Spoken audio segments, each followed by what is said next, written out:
greatest adventure mankind has ever undertaken.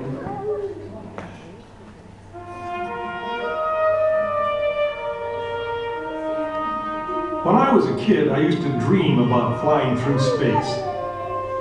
Every week on TV, I'd watch my heroes as they jumped into their rocket ships and took to the stars. And I wanted to be like them. They had courage, imagination, and no problem ever stood in their way for long. You know, in the end, when we actually did send men into space, it turned out that those were exactly the qualities it took. I'm John Hudson. This is Pad 39 of the Kennedy Space Center. I was a launch controller here when from this very spot, man took off to fly to the moon. It was a journey that began 12 years before that rocket ever left the ground. And it started on the other side of the world. Back then, we were one of two superpowers that always seemed to be on the edge of a terrible war. In 1957, the Soviet Union launched the first ever man-made satellite into Earth orbit. They called it Sputnik, which means traveling companion. And in a world where peace hung in a delicate balance, it seemed to create a dangerous advantage. Every ham radio operator in America could hear it being. People were afraid. Were the Soviets looking down on us? Watching us? If they could make a satellite pass over our cities, could they do the same with a bomb? Our own space program kicked into high gear, and less than 2 months later, we were ready to launch our own satellite.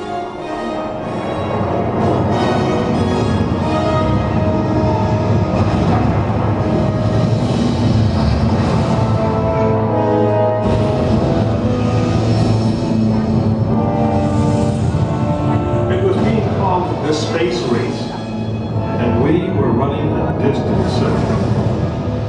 In 1961, we fell even further behind. Soviet cosmonaut Yuri Gagarin became the first man into space, circling the world in just 89 minutes.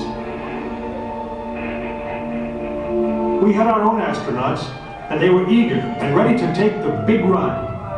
But our manned space program couldn't seem to get off the ground. We stuck with it, and on May 5th, 1961, things finally started going right. Astronaut Alan Shepard took his ship Freedom 7 6.5 miles into space. America had its first space hero. Just a few days later, our space program received a new challenge. But this one did not come from the Soviet Union. It came from our young president. In one inspiring moment, he changed the mission. From one based in fear of the present to one of hope for the future. But why, some say, the moon? Why choose this as our goal? And they may well ask, why climb the highest mountain? Why 35 years ago fly the Atlantic? Why does Rice play Texas? We choose to go to the moon. We choose to go to the moon.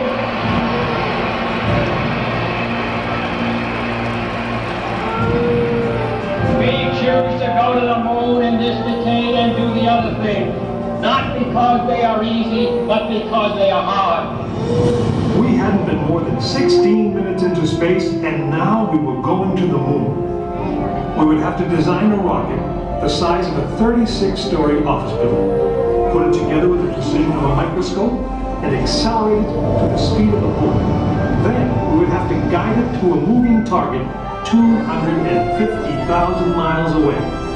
Many people thought it was an impossible dream, but 400,000 of us set about making that dream a reality.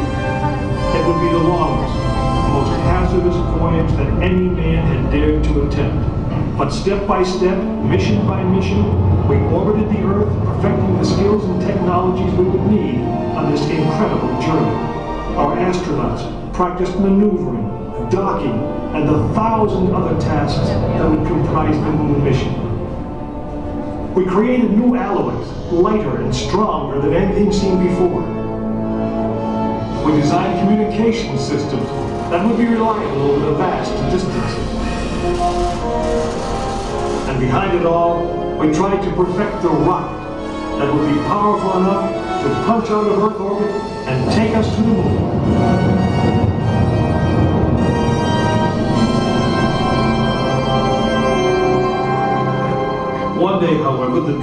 flying to the moon almost slipped away. It was January 27th, 1967. Astronauts Virgil Gus Grissom, Edward White, and Roger Chaffee were on board Apollo 1 for a plugs-out test, a full-scale dress rehearsal for the actual launch. Suddenly it happened. There was a fire in the capsule. 3 men whose lives had been in our hands were lost. Surely the opening vistas of space promise high costs and hardships, as well as high reward. But this country of the United States was not built by those who waited and rested and wished to look behind them. After Apollo 1, some thought we'd failed, and that the moon was out of our reach. But we owed it to those men to learn from their sacrifice and to carry on. We started taking the Apollo vehicle apart, piece by piece. Was the design flawed? Had safety been compromised? Tough questions. And we spent 1.5 years redesigning the spacecraft so that no astronaut's life would ever be at risk because we overlooked something, or because we could have done something better. A moon rocket is 91% high explosive, and it goes into the most unforgiving, hazardous environment there is. We could never make it risk-free, and the men who flew them knew that. We didn't send men into space again until Apollo 7 orbited the Earth, testing some of the new designs. When everything worked perfectly, the decision was made. The next mission would travel to the moon. It was mankind's destiny to leave the shores of our planet behind and strike out across the vast ocean of space. In the great span of our history, now was the time that we could. Now was the time that we would. We stood on the eve of the longest, most dangerous journey that any man had ever undertaken. And it would be taken by Frank Borman, James Lovell, and William Anders, the crew of Apollo 8. Through those doors, you'll find the firing room, launch control, just as it was on December 21st, 1968. Please gather all of your belongings.